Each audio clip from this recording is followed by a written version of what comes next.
Halo, bersama William, kita akan belajar tentang radiasi gelombang elektromagnetik. Sebelum melangkah lebih jauh, kita akan membahas tentang pengertian gelombang elektromagnetik terlebih dahulu. Gelombang elektromagnetik pertama kali ditemukan oleh James Clerk Maxwell. Ia lahir pada tahun 1831 dan ia wafat pada tahun 1879. Pada tahun 1864, James Clerk Maxwell mengemukakan hipotesis bahwa muatan listrik yang dipercepat akan menimbulkan medan listrik dan medan magnet yang menjalar bersamaan dan mampu merambat melalui ruang hampa. Maxwell menyebut sesuatu yang merambat itu sebagai gelombang elektromagnetik. Gelombang elektromagnetik merupakan radiasi atau pancaran dari percepatan muatan listrik dalam medan listrik dan medan magnet. Gelombang ini terdiri dari medan magnet, kita simbolkan dengan B, dan medan listrik, simbolnya E, yang bergetar saling tegak lurus dan keduanya tegak lurus terhadap arah perambatannya.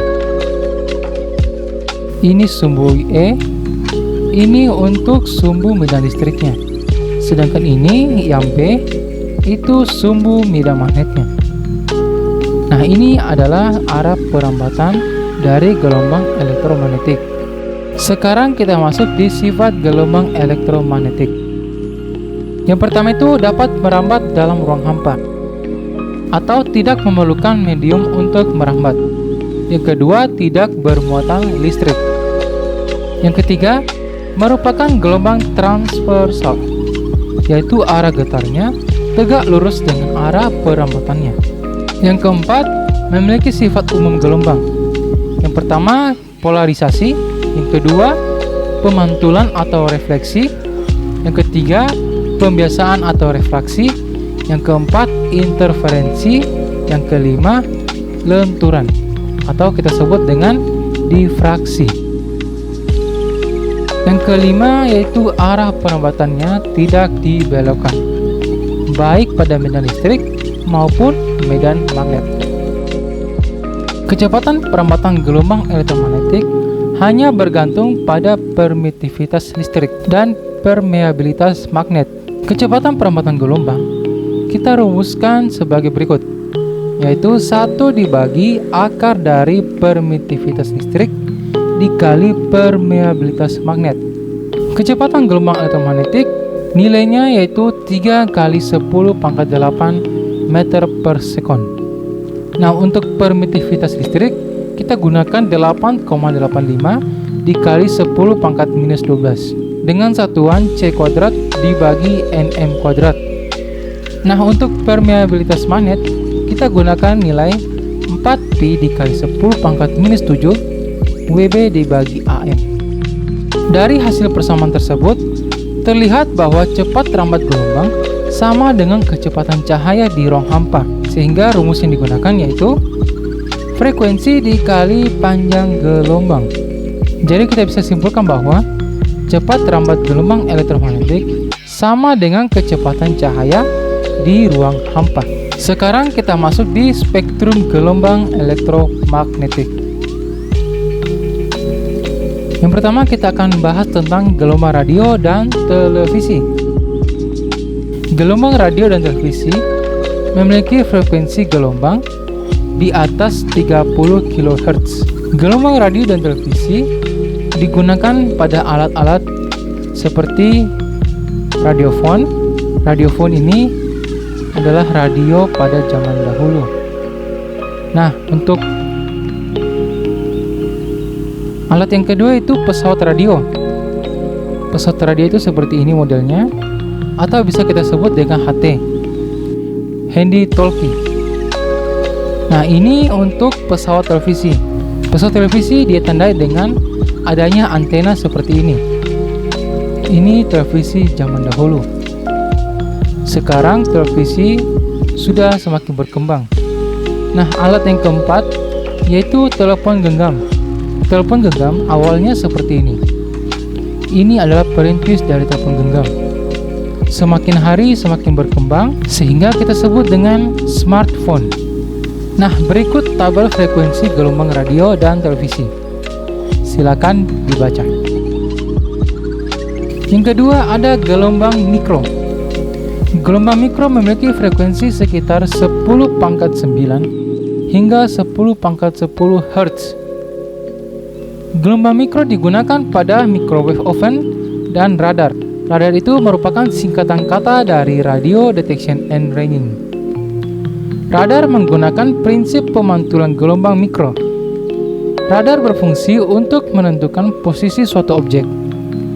Radar digunakan dalam dunia penerbangan dan pelayaran.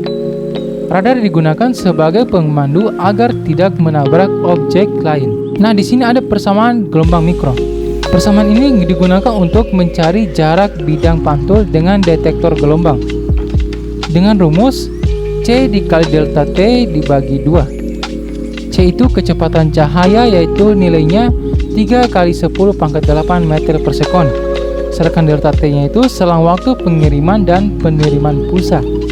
Pulsa yang dimaksud bukan yang ini ya, ataupun yang ini. Pulsa yang dimaksud yaitu sinyal-sinyal listrik. Microwave oven memanfaatkan sifat gelombang mikro yang memberikan efek pemanasan pada benda yang dikenai radiasi. Makanan yang berada dalam microwave oven menyerap radiasi gelombang mikro sehingga makanan menjadi panas. Oleh karena itu, microwave oven dimanfaatkan untuk memasak makanan secara cepat dan bebas dari api. Kita masuk yang ketiga, yaitu sinar inframerah. Sinar inframerah memiliki frekuensi 10⁻11 sampai 10⁻14 Hz. Sinar inframerah dihasilkan oleh elektron dalam molekul yang bergetar karena dipanaskan. Sinar inframerah memiliki suhu dan warna yang berbeda, bergantung dari benda yang dipanaskan. Berikut penerapan sinar inframerah, yaitu remote control yang ada pada televisi atau pendingin ruangan ataupun pemutar CD. Perintah-perintah elektronik dari remote control dimodulasikan dalam sinar inframerah yang akan ditangkap oleh peralatan-peralatan elektronik. Detektor pada pesawat elektronik akan melakukan perintah-perintah dari remote control setelah menerima sinar inframerah. Nah, ini adalah prinsip kerja dari remote control. Penerapan sinar inframerah yang kedua yaitu pada bidang kesehatan. Digunakan untuk terapi penyembuhan. Radiasi yang dipancarkan ke kulit akan melancarkan peredaran darah sehingga aliran oksigen dan nutrisi yang bermanfaat bagi tubuh dapat dengan lancar mencapai seluruh organ tubuh, sehingga racun dalam darah dapat hilang. Bye-bye.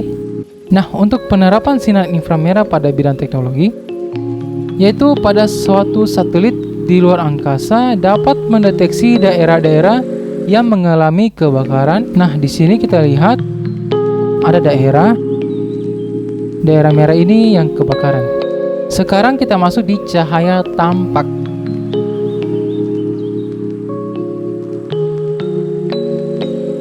Cahaya tampak mempunyai frekuensi 10⁻15 Hz. Cahaya tampak memiliki spektrum warna dari frekuensi terkecil sampai frekuensi terbesar. Contoh lain dari cahaya tampak yaitu laser. Laser memiliki sifat monokromatik atau eka warna. Yang kedua koheren. Yang ketiga berkasnya tidak menyebar. Dan yang keempat intensitas yang sangat tinggi. Laser digunakan dalam dunia kedokteran, seperti pengobatan atau perbaikan cacat mata ataupun pembedahan. Laser digunakan untuk menyinari barcode pada barang-barang. Laser juga digunakan untuk mengelas atau memotong lempeng logam. Laser juga dimanfaatkan pada bidang komunikasi. Suara dan sinyal gambar dapat tersalurkan melalui laser yang memperkuat cahaya melalui serat optik. Yang kelima, kita masuk di sinar ultraviolet atau kita sebut dengan UV. Sinar UV memiliki frekuensi 10⁻15 sampai 10⁻16 Hz. Sinar UV dihasilkan oleh matahari ataupun oleh atom dan molekul dalam loncatan atau nyala listrik. Radiasi sinar UV yang berlebihan dapat mengakibatkan kanker kulit, gangguan penglihatan, ataupun mengganggu keseimbangan alam. Sinar UV digunakan pada bidang kedokteran dan kesehatan. Yang pertama itu digunakan untuk mensterilkan alat-alat bedah. Yang kedua, memiliki daya pembunuh kuman penyakit kulit. Yang ketiga, mengubah provitamin D menjadi vitamin D yang menyehatkan tulang dan mencegah rakitis. Sinar UV digunakan juga pada bidang industri, yaitu untuk mengawetkan bahan makanan dan memeriksa keberadaan bakteri pada produk makanan. Yang keenam ada sinar X, atau kita kenal dengan sinar Ronsen. Sinar Ronsen ditemukan oleh Wilhelm Conrad Ronsen yang lahir pada tahun 1845 dan ia wafat pada tahun 1923. Sinar Ronsen digunakan untuk memotret susunan tulang dalam tubuh. Sinar Ronsen memiliki frekuensi 10⁻16 sampai 10⁻20 Hz. Sinar Ronsen dihasilkan dari partikel, yaitu elektron yang berenergi tinggi yang ditembakkan. Foton sinar Ronsen akan dipancarkan jika elektron datang menumbuk elektron dari orbital luar yang jatuh ke dalam kulit sebelah dalam untuk menggantikannya, sehingga elektron kehilangan energi dengan memancarkan foton yang kita sebut dengan sinar X atau sinar Ronsen. Kita masuk yang ketujuh, sinar gamma. Sinar gamma memiliki frekuensi 10⁻20 sampai 10⁻25 Hz. Sinar gamma dapat menembus pelat besi. Sinar gamma dapat digunakan untuk membunuh sel-sel kanker. Sinar gamma digunakan juga untuk penyinaran bibit unggul pada bidang pertanian. Nah, demikian video pembelajaran tentang radiasi gelombang elektromagnetik. Jika belum dipaham, silakan pause, ulang, sampai dipahami dengan baik. Kita ketemu di video pembelajaran berikutnya.